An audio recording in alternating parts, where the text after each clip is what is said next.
തുടർച്ചയായി കണ്ണൂർ, പാനൂർ, ചെണ്ടയാട്, കണ്ണോത്തുംചാൽ മേഖലയിൽ ഇത്തരത്തിൽ സ്ഫോടനം നടക്കുന്നു എന്നതാണ് ഏറ്റവും പ്രധാനപ്പെട്ട കാര്യം. ഇന്നലെ രാത്രി 12:30 കൂടിയാണ് ഈ പ്രദേശത്ത് റോഡിലേക്ക് സ്ഫോടക വസ്തു എറിഞ്ഞത്.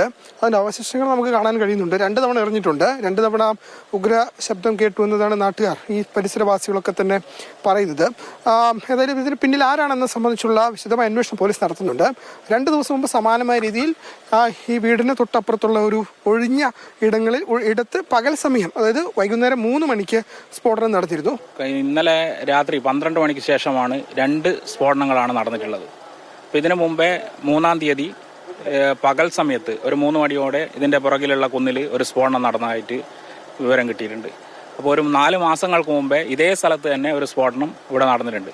ഇവിടെ കൃത്യമായൊരു പ്രത്യേക രാഷ്ട്രീയ പാർട്ടീൻ്റെ ഒരു പ്രദേശമൊന്നുമല്ല, എന്നിരുന്നാലും സംഘർഷങ്ങളൊന്നും നടക്കാത്ത ഒരു മേഖലയാണ്. അത് നാടൻ ബോംബാകാനുള്ള സാധ്യതയാണ് പോലീസ് കാണുന്നത്. അത് സംബന്ധിച്ച പരിശോധന പോലീസ് നടത്തിയപ്പോൾ കടലാസ് കഷ്ണങ്ങളും പ്ലാസ്റ്റിക്, പിന്നെ സെല്ലോ ടേപ്പ് തുടങ്ങിയ കാര്യങ്ങളാണ് പോലീസിന് ലഭിച്ചിട്ടുള്ളത്. അപ്പോൾ പേടിപ്പിക്കാൻ വേണ്ടി ചെയ്തതാകാം എന്നുള്ള സാധ്യതയാണ് പോലീസ് പറയുന്നത്. 3 മാസം മുമ്പ് ജൂൺ മാസത്തിലൊക്കെ ഈ പ്രദേശത്ത് സമാനമായ രീതിയിൽ റോഡിലേക്ക് ഈ സ്ഫോടക വസ്തു വലിച്ചെറിഞ്ഞിരുന്നു. അപ്പോൾ ഇതെന്തുകൊണ്ട് ഇങ്ങനെ തുടർച്ചയായി സംഭവിക്കുന്നു എന്ന സംബന്ധിച്ചുള്ള അന്വേഷണമാണ് പോലീസിന്റെ ഭാഗത്ത് നടത്തുന്നത്. ഡോഗ് സ്ക്വാഡും ബോംബ് സ്ക്വാഡും ഒരേ സമയം സ്ഥലത്ത് പരിശോധന നടത്തി.